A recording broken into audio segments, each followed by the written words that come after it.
আসসালামু আলাইকুম, সবাই কেমন আছেন? আশা করি যে যেখানে আছেন সবাই খুব ভালো আছেন। আলহামদুলিল্লাহ আমরাও খুব ভালো আছি।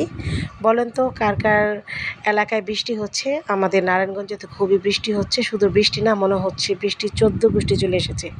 আর বাইরে যেহেতু টুপটাপ বৃষ্টি, শীতল বাতাস, স্নিগ্ধ হাওয়া, তো এই সময় বলেন তো কিসের প্রয়োজন বেশি? তো কার কী খেতে ইচ্ছে করতেছে? আমার তো বেশ কাচ্চি খেতে ইচ্ছে করছে, তো আর সহ্য হলো না, তাই বাইরে থেকেই নিয়ে আসলাম কাচ্চি। আর কাচ্চি কিন্তু আসলে বাসমতি চাল দিয়ে খেতে খুব ভালো লাগে। তো যাই হোক, পোলাও চালেরটাও খারাপ ছিল না। আর এটা ছিল খাসির কাচ্চি, আর খেতেও খুবই সুস্বাদু ছিল আলহামদুলিল্লাহ। আর যেহেতু বৃষ্টির আবহাওয়া, অনেক সময় খিচুড়ি খেতে ইচ্ছে করে। তো আজকে একটু ব্যতিক্রম কিছু খেলাম, মানে মনে হলো যে আজকে এটার জন্য কাচ্চিটাই বেস্ট। তো আজকের কাচ্চিটার টেস্ট কী বলবো, ১০০-তে ১০০ ছিল। খুবই ইয়াম্মি হয়েছিল। আর পোলাও চালের কাচ্চিও খুব খেতে টেস্টি হয়।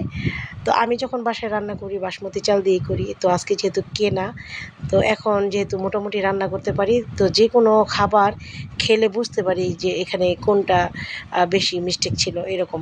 তো আজকের কাচ্চিতে আলুটা অনেক শক্ত ছিল। আর যেহেতু কাচ্চিতে কিন্তু সবচাইতে মেইন জিনিস বা মেইন পার্ট যেটা বলেন সেটা হচ্ছে আলু। আলু না হলে কিন্তু কাচ্চির কোনো টেস্টই আসে না। তো আজকের কাচ্চিতে যে আলুটা ছিল সেটা ভালো করে সিদ্ধ হয়নি আমার কাছে মনে হলো। তো যাই হোক, তারপরও যেহেতু বৃষ্টিতে ডিমান্ড, খেতে তো হবেই। আর চা তো বেশ কিছুদিন যাবৎ বলতেছিল আম্মু কাচ্চি খাবো, তো আজকে আর দেরি করলাম না, নিয়ে এলাম।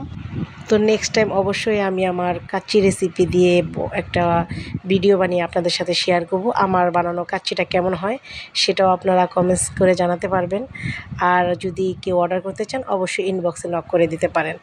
তো কার কার এলাকায় বৃষ্টি হচ্ছে আর কার কার এলাকায় বৃষ্টি হচ্ছে না অবশ্যই কমেন্টসে জানাবেন। আর কে কোথা থেকে দেখছেন বা শুনছেন জানাতে পারেন। তো সবাই ভালো থাকবেন। আল্লাহ হাফেজ।